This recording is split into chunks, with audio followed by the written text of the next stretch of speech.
Hello again, NCAC sports fans, and welcome back to another episode of This Week in the NCAC. I'm your host, Brett Billhart. On this week's show, we'll recap action from the opening rounds of last week's NCAA fall tournaments and look ahead to the coming weekend as NCAC teams remain alive in cross country, football, men's soccer, and volleyball. We'll open the show this week by recapping the results from a pair of NCAA regional cross-country meets held last Saturday.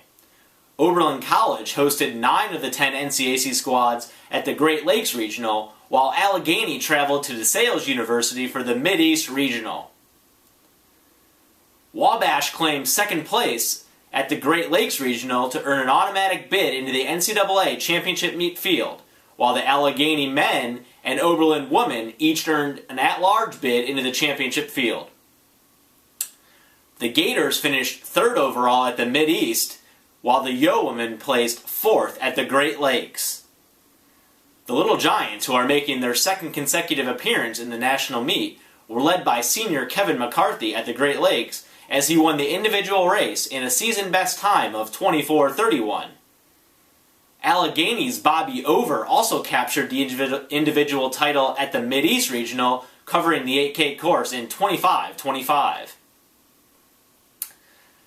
6 individuals from the NCAC also automatically qualified for the national meet, including Allegheny sophomore Christina Martin, Denison senior D. Salucumbo, DePaul junior Noah Drody, Kenyon sophomore Jenna Willett, Ohio Wesleyan sophomore Cara DeAngelis, and Wittenberg senior Mary Pfeiffer.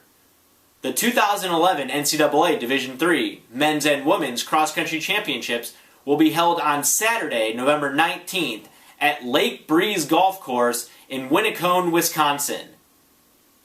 The women's race is scheduled to begin at noon, with the men's race following at 1. We'll now turn our attention to the NCAA Division III soccer tournaments, where we saw 3 NCAC squads in action last week. The Ohio Wesleyan women played Wisconsin Oshkosh to a 0-0 draw in the opening round on Saturday night. However, Oshkosh advanced to the second round of the tournament after outscoring the Battling Bishops 2-1 in the penalty kick session. The Battling Bishops, who were the NCAC tournament champions and captured a share of the NCAC regular season title, closed out the 2011 campaign with an overall record of 12-4-5. Congratulations to head coach Bob Barnes and the entire OWU women's squad for the accomplishments they achieved this season.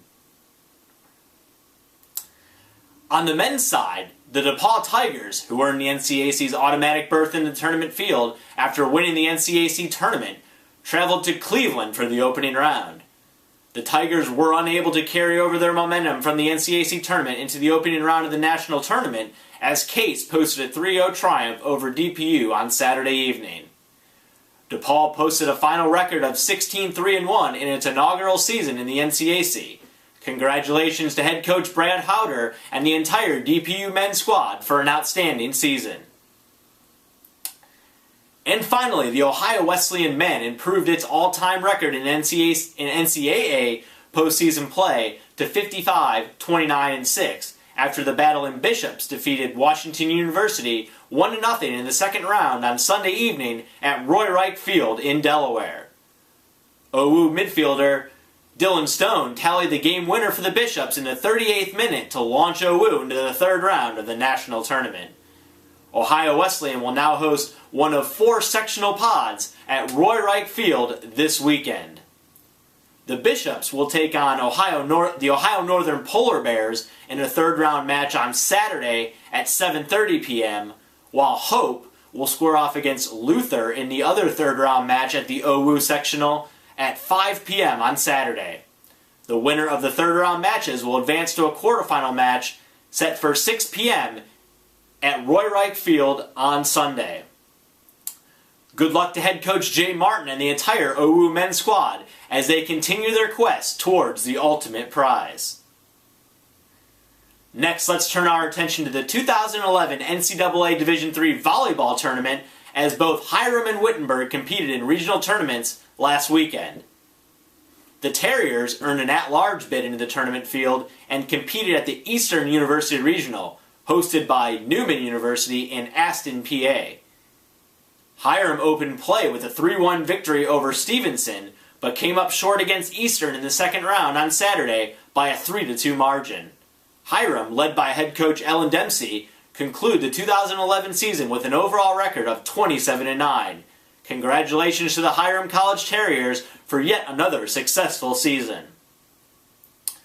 And finally, Wittenberg University has advanced to the quarterfinal round of the national tournament for the fourth time since the 2005 season, after the Tigers won all three of its matches at the Calvin College Regional in Grand Rapids, Michigan last weekend. The Tigers, led by head coach Paco Labrador, opened play at the regional with a 3-0 triumph over Rose-Hulman, followed by another 3-0 victory over Heidelberg. And finally, Witt capped off its regional championship with a 3-1 victory over Calvin on Saturday. The victory over Calvin was especially meaningful to the Tigers, as the Knights were responsible for eliminating Wittenberg from the national tournament in 2009 and 2010. Wittenberg senior Kimmy Dyer was named the most valuable player at the Calvin Regional on the strength of her 15-kill performance in the regional championship match. Joining Dyer on the all-tournament team were junior libero Christina Jeline and senior Katie Sumner. The Tigers will now travel to St. Louis, Missouri for a quarterfinal matchup against Cal Lutheran on Friday night at 9 p.m. Eastern Standard Time at the Washington University Fieldhouse. A Tiger win would advance them to the national semifinals on Saturday at 6 p.m. Eastern Standard Time against either St. Thomas or Eastern University. The national championship match is scheduled for 6 p.m. Eastern Standard Time on Sunday evening in St. Louis. Good luck to the Tigers as they seek to bring the Walnut and Bronze back to Springfield for the first time in program history. The 2011 NCAA Division III football tournament field was also announced on Sunday following the conclusion of the regular season. NCAC champion Wabash has earned its 7th trip to the national tournament after running the table in the regular season for the 9th time in program history. The Little Giants will host Illinois College on Saturday at Hallett Little Giant Stadium in Crawfordsville at 12 o'clock. The Illinois College Blue Boys out of the Midwest Conference earned their first ever bid into the Division III tournament by securing one of the 6 possible at-large bids. Good luck to Coach Rayburn and the Little Giant football squad as they begin their trek through the national tournament this weekend. On the final week of play in the NCAC football season, Oberlin upended Allegheny, Ohio Wesleyan stormed past Hiram, Wittenberg defeated Worcester, Denison got past Kenyon, and Wabash rolled past DePaul in the Monon Bell Classic. Wabash posted a perfect 6-0 mark in league play to capture the 2011 NCAC title, while Wittenberg finished second at 5-1, and Denison was third with a 4-2 record. Allegheny, Ohio Wesleyan, and Worcester tied for fourth in the league standings with identical 3-3 records, while Oberlin was 7th at 2-4, Hiram was 8th at 1-5, and Kenyon was 9th at 0-6. The final NCAC Player of the Week awards for the 2011 season went to Wittenberg wide receiver Josh McKee and Denison defensive end Charlie Baker. McKee hauled in 10 receptions for 199 yards and 2 scores in Witt's 42-21 victory over Worcester. The performance capped off one of the most decorated careers by a receiver in the 28-year history of the NCAC. McKee ends his career as the league's all-time career leader in all 3 major receiving categories, with 46 touchdowns, 234 receptions, and 4,022 yards. He is also just the 15th player in NCAA Division III history to eclipse the 4,000-yard receiving mark. Baker took home the defensive award after recording 5 tackles, including 4 solo stops in the Big Red's 26-7 victory over league rival Kenyon. Baker also logged 3 tackles for loss, 2 sacks, and 1 forced fumble in the victory. Fans, more details for upcoming NCAA Division III tournament contests can be found online at www.ncaa.com. Here you will be able to navigate to each sports homepage to get up-to-date tournament information, including interactive brackets, ticket information, tournament history, and other pertinent information for that specific event. And finally, we'll wrap up this week's show by looking at swimming and diving action from across the league last week. Oberlin and Worcester competed at the 2011 Veal Classic, hosted by Case on Friday and Saturday. The Yeomen opened the event with a 129-100 victory over Worcester on Friday, but fell against Case in Saturday's championship meet by a score of 142.5 to 77.5. Worcester was also upended by John Carroll in the consolation meet on Saturday by a 127 to 96 decision. Allegheny junior Brandon Intriri helped the Gators earn a pair of victories last weekend against Gannon and Penn State Barron. Intriri was most notably impressive at the Gannon meet as he set a pair of pool records at Gannon University with a time of 50-50 in the 100 butterfly and a clocking of 21-21 in the 50 free. He was awarded the NCAC's Men's Athlete of the Week award for his performance. And in women's action, Worcester rolled past Oberlin and Case to capture the 2011 Veal Classic Championship.